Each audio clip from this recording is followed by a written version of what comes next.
किसके दो पंख लेके उड़ा चला जाए रे जहाँ नहीं जाना था ये वही। Hello everyone, welcome back to my channel NS world. চলে এসেছি নতুন আরো একটা ভিডিওর সাথে। আর আজকের ভিডিওটা এখন থেকে শুরু করছি, অনেক সকাল সকাল 11টা বাজে।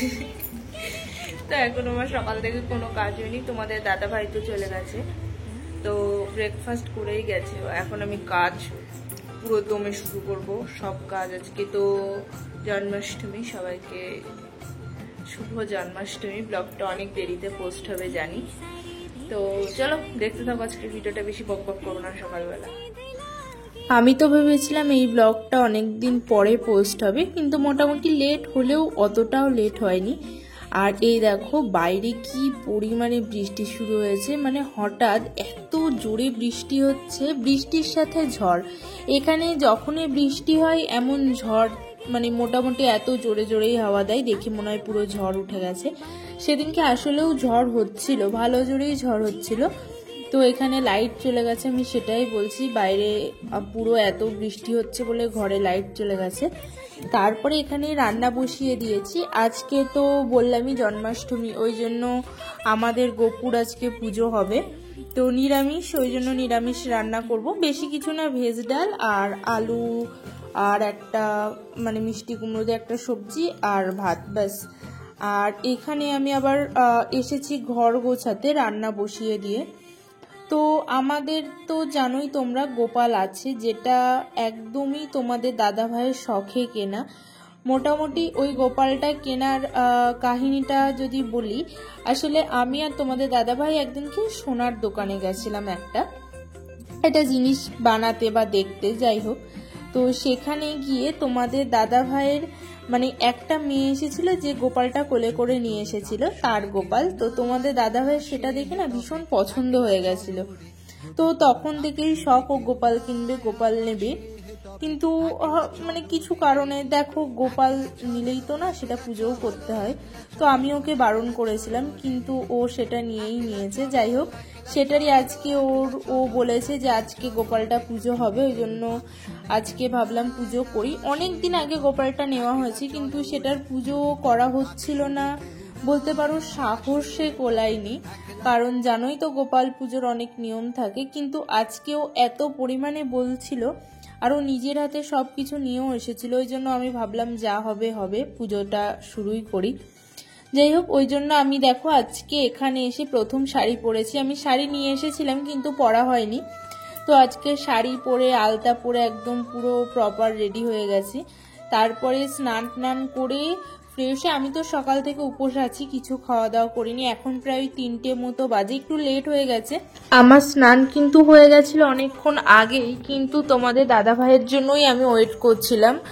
ওর ইচ্ছাতেই পুজোটা হচ্ছে, ওই জন্য আমি ভাবলাম ও আসুক, একসাথে দুজনা মিলে পুজোটা দেব। তো ও আসতে একটু লেট হয়ে গেছিল বলে ওই জন্য একটু দেরি হলো, কিন্তু কোনো ব্যাপার না, অনেকে তো রাতে করে। এখন দেখো আমরা সঠিক জানি না সবকিছু, ওই জন্য হয়তো কিছু ভুলভ্রান্তি হতেই পারে।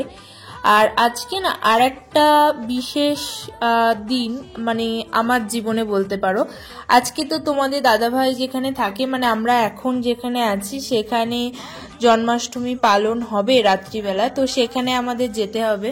এটা তো আমার লাইফে ফার্স্ট টাইম এমন আমি দেখবো, মানে এখানে জন্মাষ্টমী কেমন করে পালন করা হয়। তোমাদের দাদা ভাই বলেছিল যে খুব ভালো করেই হয়, তো আজকে সবাই যাবে। কিন্তু কি বলতো, অনেক মানে যাদের ইচ্ছা নেই তারা না গেলেও চলবে, যেহেতু ওটা রাত 12টার সময় হবে অনুষ্ঠানটা, ওই জন্য আমাদের মানে বলেছিল 10টার মধ্যে ওখানে যেতে হবে, 10টা সাড়ে 10টার সময়।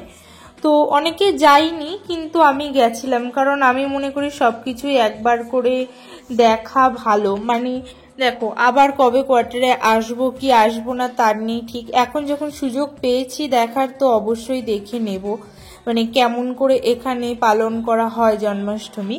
ওই জন্যই রাত্রিবেলাও যেতে হবে। আর এই দেখো এখানে না আমি ওকে সাজিয়ে দিচ্ছিলাম, সাজানোটা কেমন হয়েছে বলবা। তোমাদের দাদাভাই দুটো ময়ূরের পাখনাও এনেছিল, মানে ও বলেছিল যে একটা ওখানে সাজানোর জন্য আর একটা দিয়ে আমার ভিডিও বানানোর জন্য, কিন্তু আমি তো কোনো রকম ভিডিও রিলস বানাইনি, কারণ খুব একটা ইচ্ছে করছিল না বলতে পারো, ওই জন্যই। তো এখানে ওই দুটো দিয়েই আমি ওকে সাজিয়ে দিয়েছিলাম, আর এইটা হচ্ছে ওর পুরো সাজ। কেমন লাগছে অবশ্যই কমেন্ট করে জানাবা। এর পরের বছর চেষ্টা করব আরো ভালো করে পুজোটা করার, যদি ঠাকুরের ইচ্ছা হয় তবেই হবে আর কি। আর এই যে এই ফ্রক জামাটা, মানে এই যে ড্রেসটা ওকে পরিয়েছি, এটা কিন্তু তোমাদের দাদাভাই নিয়ে এসেছে। মানে ও এই ছোট ছোট থালা, তারপরে এই জামা, এই হার, এই সব কিছু ও নিয়ে এসে আমাকে বলছে এই জন্মাষ্টমীর দিন পুজো করবা। আর এই দেখো আমি করছিলাম পুজো, তারপর ওর হাতেও একটু দিলাম। ও পুরো নতুন জামা প্যান্ট পরে দাঁড়িয়ে আছে পাশে। জামাটা আজকেই বানিয়ে নিয়ে এসেছে আর আজকেই পরলো, বলছে আমি এইটা পরেই পুজো করবো, ওই জন্য ওর হাতে দিয়েছিলাম। তারপরে খেতে চলে এসেছি, আর খাওয়া দাওয়ার কিছুক্ষণ পরেই তোমাদের দাদাভাই বলছে আমি পপকর্ন খাবো, ওই জন্য এটাই ভাজতে চলে এসেছি রান্নাঘরে। বন্ধুরা দেখতেই পাচ্ছ আমার বর আমার জন্য গেঞ্জি এনে সেই গেঞ্জি নিজে পরে নিয়েছে।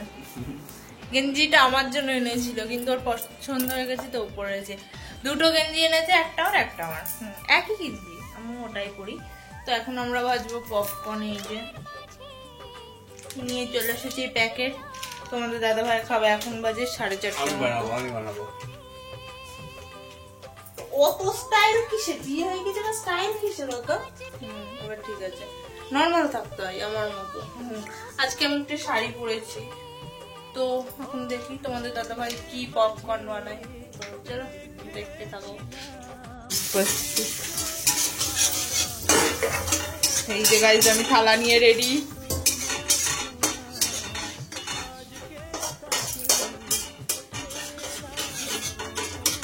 আমি রান্না করার এক্সপার্ট, দাও।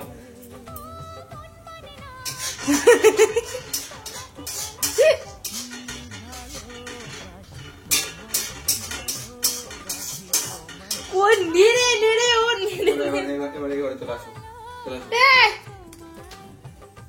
আরে হতে আর ভালো করে ভিডিও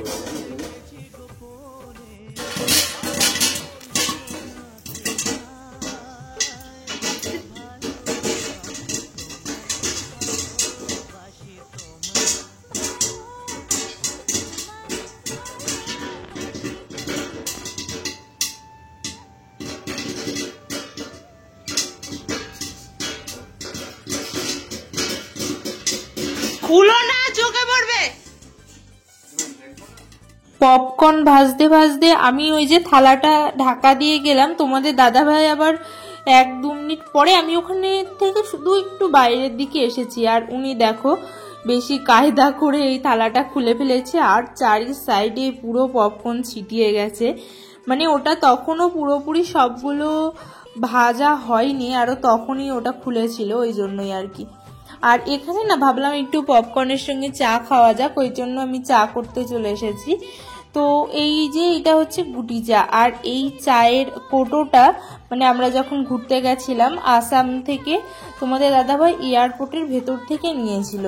তো বেশি চা পাতা তো এখানে আসার সময় আমরা নিয়ে আসিনি, শুধু এই কোটোটাই নিয়ে এসেছিলাম, 1 কোটো মতো।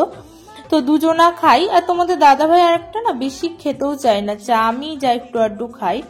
আর এই কোটোটা আমার ভীষণ পছন্দ হয়েছে, এত সুন্দর লাগে কোটোটা দেখতে। পপকর্ন খেয়ে ফেলেছে, তাকাও। আমি কটা খেয়েছি? আমি এর থেকে মানে 4-5টা খেয়েছি। সব খেয়ে ফেললে তুমি আমাকে না দিয়ে? কেন? তো থাম্বনেলে যেটা দেখলে আমার সঙ্গে একটা দুর্ঘটনা ঘটে গেছে, সেটা কি তোমাদেরকে বলি।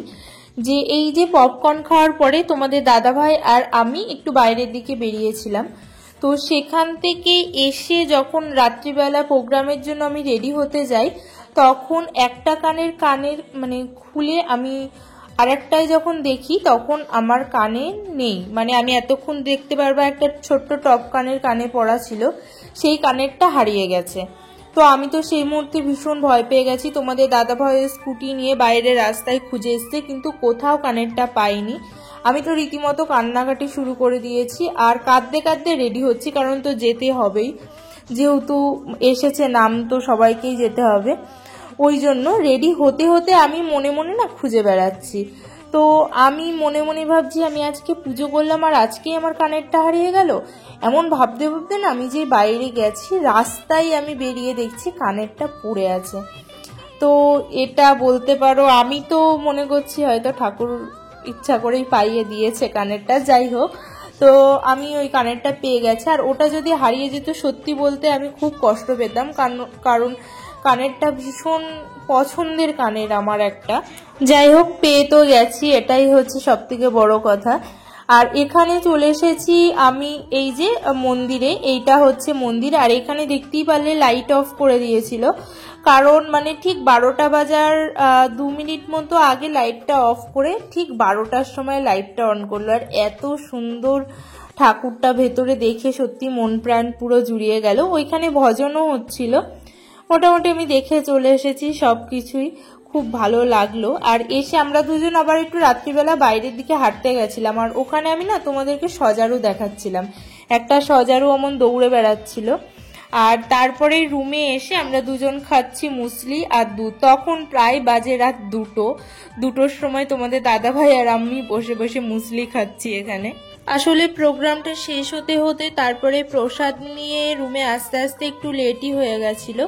তো আজকের ভিডিওটা এটুকুই। যদি কিছু ভালো লেগে থাকে চ্যানেলটা সাবস্ক্রাইব করে দেবে, একটা লাইক করে দেবে আর একটা কমেন্ট করে দেবে। দেখা হবে নতুন আরো একটা ভিডিওর সাথে। ততদিন তোমরা অনেক অনেক অনেক ভালো থেকো। টাটা।